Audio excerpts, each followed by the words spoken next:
নির্বাচনটা এই মুহূর্তে হলে ক্ষতি হয় কার কার? নির্বাচনটা ডিলে করলে বাংলাদেশ জাতীয়তাবাদী দলের বিপক্ষে কথা বলছে কারা বেশি? আমার এদেশের যে আইন শৃঙ্খলা রক্ষাকারী বাহিনী, এদের সক্ষমতা এবং সদিচ্ছা, আমি দুটো শব্দ ইউজ করছি, একটা হচ্ছে সক্ষমতা আর একটা হলো সদিচ্ছা।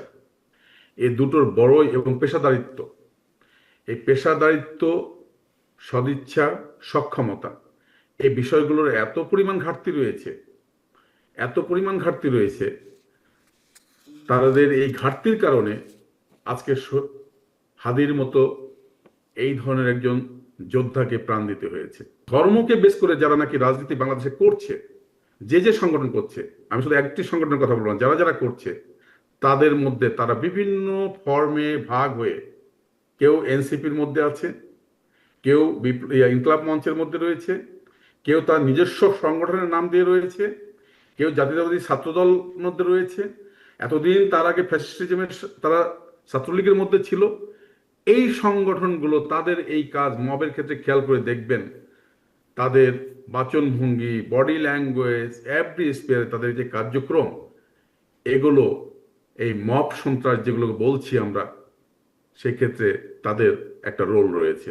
অন্তর্বর্তীকালীন সরকার তাদের যতটুকু সদিচ্ছা আছে, তাদের দীর্ঘদিনের রাজনৈতিক কোনো প্রশাসনিক রাজনৈতিক অভিজ্ঞতার দক্ষতার কিছুটা হয়তো ঘাটতি থাকতে পারে, কিন্তু আমরা মনে করি যে এই সরকারের যে ধরনের যদি সদিচ্ছা নাই থাকতো তাহলে তো ইলেকশনটা ডিক্লেয়ার করতো না। বাংলাদেশে এখন যেটি মানুষের মধ্যে সবচেয়ে আতঙ্ক সৃষ্টি করেছে সেটি হলো মব।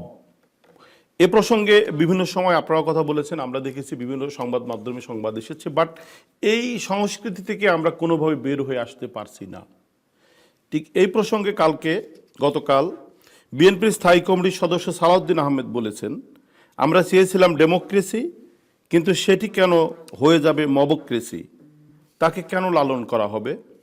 আপনি দেখেছেন হাদির মৃত্যুর পরপরই আমাদের বাংলাদেশের অন্যতম প্রধান একটি গণমাধ্যম প্রথম আলো এবং ডেইলি স্টারের কার্যালয় ভাঙচুর করা হয়েছে, অগ্নিসংযোগ করা হয়েছে। এরই মধ্যে রাজশাহী বিশ্ববিদ্যালয়ের 6 জন ডিন পদত্যাগ করেছেন বলে বিশ্ববিদ্যালয়ের রেজিস্ট্রার অধ্যাপক ইফতেখারুল আলম জানিয়েছেন। এর আগে আজ রাজশাহী বিশ্ববিদ্যালয়ের ছাত্র সংসদ রাকসুর জিএস সালাউদ্দিন আম্মার বিশ্ববিদ্যালয়ের ডিনদের পদত্যাগপত্র তৈরি করে তাদের স্বাক্ষর নেওয়ার জন্য খোঁজ করেছেন, কিন্তু তারা কেউই বিশ্ববিদ্যালয়ে আসেননি বলে সালাউদ্দিন আম্মার জানেন। এই যখন অবস্থা, আপনি একজন দায়িত্বশীল শিক্ষক, দায়িত্বশীল প্রশাসক, দায়িত্বশীল নাগরিক, বাংলাদেশের এই অবস্থায় বাংলাদেশকে নিয়ে আপনি কি ভাবছেন? আমাদের সামনে দীর্ঘদিনের আকাঙ্ক্ষিত নির্বাচন সামনে, এই প্রাক্কালে আপনি আপনার কি দেখছেন আপনি বাংলাদেশের ভবিষ্যৎকে নিয়ে? আপনি অনেকগুলো বিষয়ের অবতারণা করেছেন যেগুলো সমসাময়িক ঘটনা। শরীফ ওসমান হাদি, ইনকলাব মঞ্চের মুখপাত্র, তার এই যে মৃত্যু যেভাবে হয়েছে, তিনি শহীদ হয়েছেন, আমরা এই শহীদের প্রতি শ্রদ্ধা জানাই। ফ্যাসিস্ট আন্দোলনের ক্ষেত্রে শরীফ ওসমান হাদির গুরুত্বপূর্ণ সম্মুখ কাতারে যতজন যোদ্ধা ছিল তার মধ্যে সেও একজন। কিন্তু শরীফ ওসমান হাদিকে হত্যার ক্ষেত্রে যেভাবে গুলি করা হয়েছে, এটা আপনারা অডিও, ভিডিও, ইলেকট্রনিক, প্রিন্ট মিডিয়ার বিভিন্নভাবে আপনারা দেখতে পেয়েছেন। বাংলাদেশের আমার যে সবচেয়ে দুঃখজনক কথা হচ্ছে কি জানেন, আমার এদেশের যে আইন শৃঙ্খলা রক্ষাকারী বাহিনী, এদের সক্ষমতা এবং সদিচ্ছা, আমি দুটো শব্দ ইউজ করছি, একটা হচ্ছে সক্ষমতা আর একটা হলো সদিচ্ছা। এই দুটোর বড় এবং পেশাদারিত্ব, এই পেশাদারিত্ব, সদিচ্ছা, সক্ষমতা, এই বিষয়গুলোর এত পরিমাণ ঘাটতি রয়েছে, এত পরিমাণ ঘাটতি রয়েছে, তাদের এই ঘাটতির কারণে আজকে হাদির মতো এই ধরনের একজন যোদ্ধাকে প্রাণ দিতে হয়েছে। এই আন্দোলনের ক্ষেত্রে জাতীয়তাবাদী দল, বাংলাদেশ জাতীয়তাবাদী দল বিএনপি দীর্ঘ 15 বছর প্রত্যক্ষভাবে ছাত্রদল, যুবদল, বিএনপির অঙ্গ সংগঠনের মূল দল স্থায়ী কমিটির সদস্য সহ এবং সর্বোপরি আমাদের দেশের এই দলের যারা উচ্চ পর্যায়ের নেতৃত্ব রয়েছেন, মূল নেতৃত্ব রয়েছেন, কেউ কোনো না কোনোভাবে গত এই ফ্যাসিস্ট রিজিম দ্বারা প্রত্যক্ষ এবং পরোক্ষভাবে তারা আঘাতপ্রাপ্ত হয়েছেন। 15টা বছর আমরা প্রত্যক্ষভাবে আঘাতপ্রাপ্ত হলাম। একটি বিশেষ দল এই টোটাল বিষয়টাকে তাদেরকে গুপ্ত হিসাবে নিজেদেরকে বিভিন্ন ফর্মে আপনার বিজ্ঞানের ভাষায় একটা বিষয় আছে, যখন যে জায়গায় থাকে সে আকার ধারণ করে, অর্থাৎ অ্যামিবার মতো একটা প্রাণী। এই যে বিশেষ আকার ধারণ করে তারা দেখলো যে তারা ধর্মের যে লেবাসটা তাদের মধ্যে রয়েছে, আমরা বাংলাদেশের মানুষ, আমরা ধর্মীয় অনুভূতি আমাদের রয়েছে, মহান সৃষ্টিকর্তা আল্লাহ তাআলার প্রতি পূর্ণমাত্রায় বিশ্বাস রয়েছে, কিন্তু ধর্মকে বেস করে যারা নাকি রাজনীতি বাংলাদেশে করছে, যে সংগঠন করছে, আমি শুধু একটি সংগঠনের কথা বললাম, যারা করছে তাদের মধ্যে তারা বিভিন্ন ফর্মে ভাগ হয়ে, কেউ এনসিপির মধ্যে আছে, কেউ ইনকলাব মঞ্চের মধ্যে রয়েছে, কেউ তার নিজস্ব সংগঠনের নাম দিয়ে রয়েছে, কেউ জাতীয়তাবাদী ছাত্রদল মধ্যে রয়েছে। এতদিন তার আগে ফ্যাসিস্টিজমের তারা ছাত্রলীগের মধ্যে ছিল। এই সংগঠনগুলো তাদের এই কাজ মবের ক্ষেত্রে খেয়াল করে দেখবেন, তাদের বাচনভঙ্গি, বডি ল্যাঙ্গুয়েজ, এভরি স্পেয়ারে তাদের যে কার্যক্রম, এগুলো এই মব সন্ত্রাস যেগুলো বলছি আমরা, সেক্ষেত্রে তাদের একটা রোল রয়েছে, ভূমিকা রয়েছে। তারা মব সৃষ্টি করছে। বিচার আমরা চাই, যারা অন্যায় করবে তাদের বিচার করতে হবে, রাষ্ট্রীয় আইনের মাধ্যমে বিচার করতে হবে, অতি ন্যূনতম সময়ের মধ্যে যেন বিচার হয়। এই বিচারহীনতা, যদি বিচারটা প্রত্যেকটা মানুষ তার নিজের হাতে তুলে নেয়, তখন এটি পূর্বে 15 বছর যেভাবে ফ্যাসিস্ট সরকার করেছে, ইমিডিয়েট পাস গভর্নমেন্ট, আপনারা এখনো যদি সেইভাবে এই মব সন্ত্রাস করে মানুষের তার অধিকারকে হরণ করেন এবং তাকে যদি আপনিই বিচার করে ফেলেন, তাহলে আমরা পার্থক্য কোথায় পেলাম, আমাদের উন্নয়ন কোথায় হলো? আমরা যে পরিবর্তনের কথা বলছি, বিপ্লব মানে একটা পরিবর্তন, একবার অন্তর্নিহিত পরিবর্তন, কাঠামোগত পরিবর্তন, এই পরিবর্তনটা কোথায় থেকে আসলো? পরিবর্তন তো হলো না। সুতরাং আমরা যারা নাকি প্রগতিশীল চিন্তা ভাবনা করি, যারা আমরা জাতীয়তাবাদী আদর্শে বিশ্বাসী, এই সমস্ত জনগণ, সাধারণ জনগণ থেকে শুরু করে কেউ মব সন্ত্রাসের পক্ষে যাবে না, তারা তার বিপক্ষে অবস্থান করবে।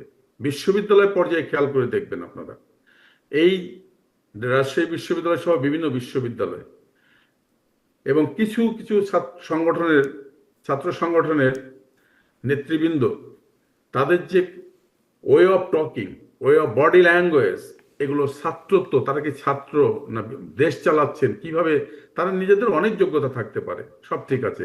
যখন শিক্ষকের সাথে কথা বলবেন, তখন অবশ্যই একটা আদব কায়দার সাথে কথা বলা তাদের উচিত।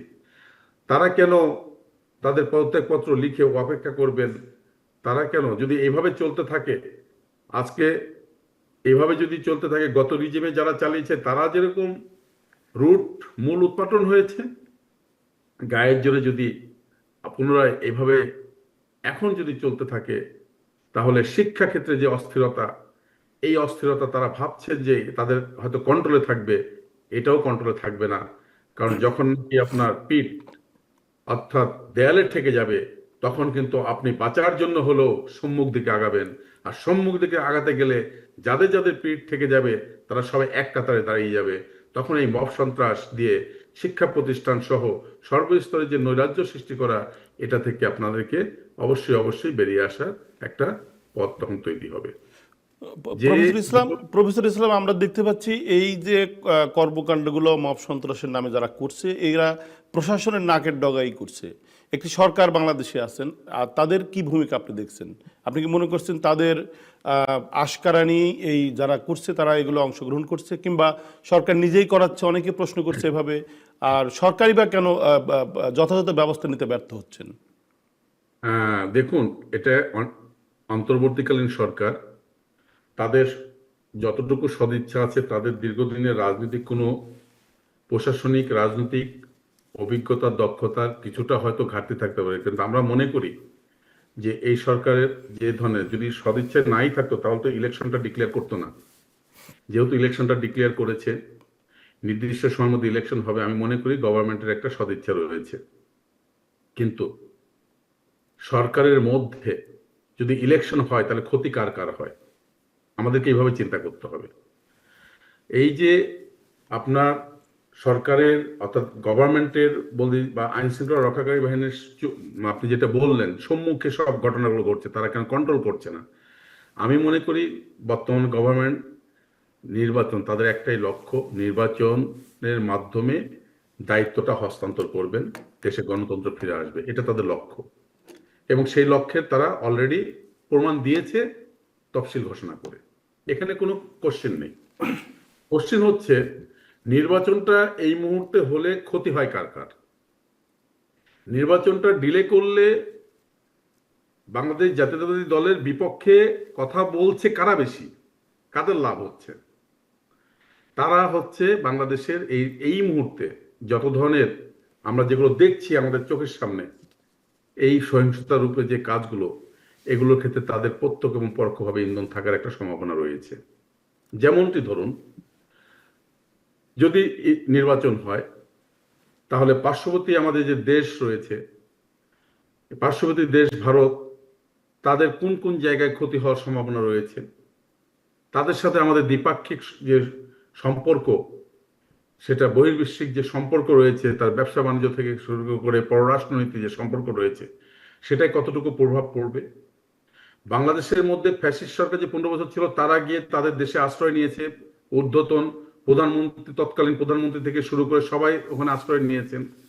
আজকে এ দেশ থেকে খুন খারাপি করে পার্শ্ববর্তী দেশে যে আশ্রয় নিচ্ছেন, ফলে বহির্বিশ্বে যেরকম তাদের কারণ স্বার্থের আঘাতের বিষয় আছে নির্বাচনটা সুষ্ঠুভাবে হয়ে গেলে, অভ্যন্তরীণ বিষয়েও কেউ কেউ মনে করছেন তারা নিজেদের প্রতি এত মাত্রায় কনফিডেন্স বিল্ড আপ করে ফেলতে চাচ্ছেন যে নির্বাচন হলে সেই রাজনৈতিক দলগুলো তারা নিজেদেরকে মনে করে তারা এখন অনেকটা স্বাবলম্বী হয়ে গেছে, কিন্তু তারা এটা বুঝতে পারছে না যে তাদের এই যে তাদের ফিলসফি, রাজনৈতিক যে তাদের ফিলসফি, তাদের যে দর্শন, এই দর্শনটা বাংলাদেশের মানুষের কত পার্সেন্ট মানুষজন এটাকে ধারণ করছে। বাংলাদেশের মানুষ সবসময় চায় হচ্ছে উদার গণতান্ত্রিক, এখানে ধর্ম আছে, ধর্মটা তারা যার যার মতো করে পালন করে। এত কিছুর পরেও দেখবেন খেয়াল করে, আমাদের যখন মুসলিম ধর্ম বলেন, হিন্দু ধর্ম বলেন, বৌদ্ধ ধর্ম বলেন, এই সাবকন্টিনেন্টের মধ্যে বাংলাদেশে একটা দেশ, যে দেশে নাকি বিভিন্ন ধর্মের মানুষজন তাদের ধর্মীয় আচার অনুষ্ঠান অতি অবলীলায় বলি আমি, এটা পালন করতে পারে। বিশ্বের অন্য কোনো দেশে এত সুন্দর মতো পারে না। কিন্তু আপনি যখন একটা বিশেষ ব্যবস্থার কথা বলবেন, আপনি যখন আপনার গুণগান করতে গিয়ে অন্যকে আঘাত করে ফেলবেন, তখন সেই আঘাতের যখন উত্তর আসবে, সেই উত্তরটা তো আসবে একটা ভালো মানে বড় রকমের জনগোষ্ঠীর কাছ থেকে। তো এই যে যে জনগোষ্ঠীর কাছ থেকে আপনার কাছে আসবে আঘাতটা, সেটাকে যাতে পরাস্ত করতে পারে, তার কারণ তাদেরও ইচ্ছা আছে ইলেকশনটা একটু দেরিতে হোক।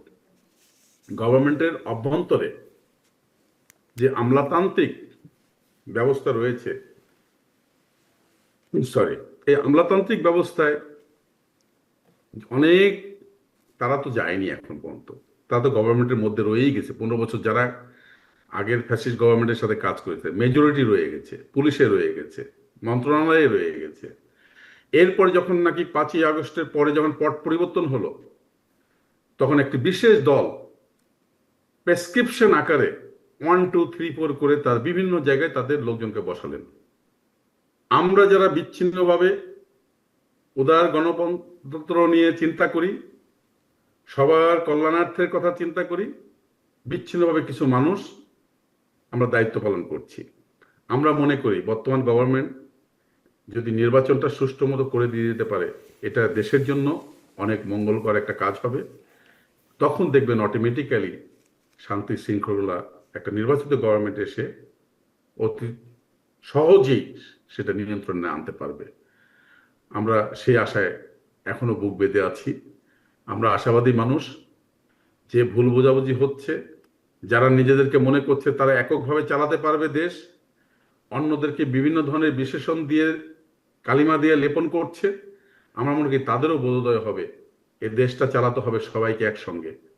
দেশে যদি কল্যাণ চান তাহলে ভেদাভেদ ভুলে অবশ্যই অবশ্যই বাংলাদেশি জাতীয়তাবাদ উদার গণতন্ত্রপন্থী হয়ে আপনাকে এই দেশটা পরিচালনার আপনাকে শপথ নিতে হবে। ATV USA বিশ্বজুড়ে বাঙালিয়ানা।